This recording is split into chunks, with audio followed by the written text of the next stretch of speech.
नवादा के जगदीशपुर गांव में सोनू ताती की पीट कर हत्या के बाद अब इंसाफ की जंग सड़कों पर आ गई है। इंडियन इकबाल पार्टी के राष्ट्रीय अध्यक्ष आईपी गुप्ता खुद पीड़ित परिवार से मिलने पहुंचे और अब प्रशासन को चेतावनी भी दी है। नवादा के जगदीशपुर गांव में सोनू ताती की पीट कर हत्या के बाद अब इंसाफ की जंग सड़कों पर आ गई है। इंडियन इनकलाब पार्टी के राष्ट्रीय अध्यक्ष आईपी गुप्ता खुद पीड़ित परिवार से मिलने पहुंचे। अब प्रशासन को चेतावनी दी है, 7 दिन का अल्टीमेटम वरना आंदोलन होगा। आईपी गुप्ता जब पीड़ित परिवार से मिले तो घर का हर कोना चित्कार से गूंज उठा। मां, बहन और परिवार के सभी सदस्य बेसूध थे। गुप्ता ने मृत सोनू की पत्नी को 1 लाख की मदद देने का ऐलान किया। आज मैं जब सोनू की मां से मिला तो ऐसा लगता था कि हृदय मुंह को आ जाएगी।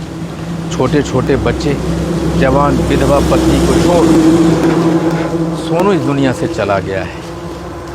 तत्काल हमने सोनू के पत्नी के खाते में इंडियन इनकलाब पार्टी से 1 लाख रुपया देने की बात कही है और हमने खाता नंबर लिया है और कल या परसों उनके खाते में 1 लाख रुपया ट्रांसफर कर दिया जाएगा। सोनू की बहन की माने तो शादी के दिन ही भाई की हत्या हो गई। कुछ दबंग घर में घुसे, चापाकल का हैंडल निकालकर सर पर मार दिया, पूरा घर तबाह कर दिया, टेंट, कुर्सी, पलंग सब तोड़ डाला। थोड़ा सा मुझे निकला दीजिए, पान लाने के लिए जाना है। तो 2 लोग बुला रहे हैं, तो इधर से मतलब कुछ आदमी आए, 10-15-20 आदमी मेरा भैया को मारने लगे, मुक्का लाठी से सबसे मारने लगे। तो मेरा भैया चल गए थे मार्केट पान लाने के लिए, तो फिर उधर से आए तो फिर मारने लगे, बल्ला उल्ला लाठी पेना से मारने लगे। मेरा मंझला भैया का माथा फट गया। घर में आके बोले कि पापा ऐसा ऐसा बात है। तो 10 आदमी मिलके गए थे पूछने के लिए कि क्यों मारा मेरा बेटा को, मतलब यही पूछ रहे थे। तो सबको मार मार के रगड़ने लगे यहाँ पे।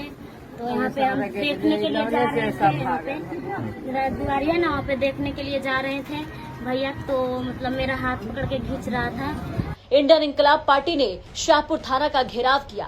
आईपी गुप्ता ने साफ कहा, अगर 7 दिन में कार्रवाई नहीं हुई तो नवादा से लेकर पटना तक आंदोलन होगा।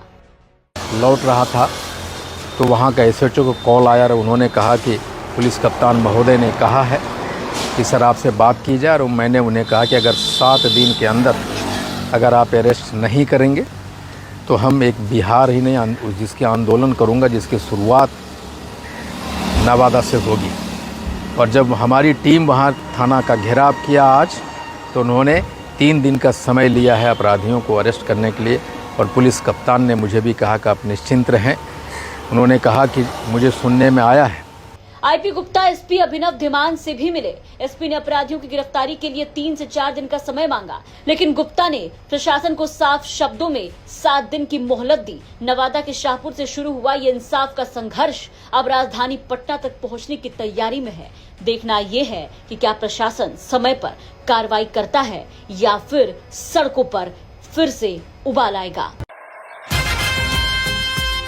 लाएंगे अखिलेश इस बार पीढ़ी सरकार, लाएंगे अखिलेश इस बार पीढ़ी सरकार। हमारे माननीय राष्ट्रीय अध्यक्ष जी को विचारों को, समाजवादी पार्टी को विचार को मानते हुए हमारे पार्टी में आए और माननीय राष्ट्रीय अध्यक्ष जी को विचारधारा को और उनका सारे आंदोलन को देखते हुए जुटे। और मैं सभी को आह्वान करता हूं कि समाजवादी पार्टी में सदस्यता ग्रहण करके मजबूत करे। जय समाजवाद, जय अखिलेश। आइए समाजवाद से जुड़िए, समाजवादी बनिए।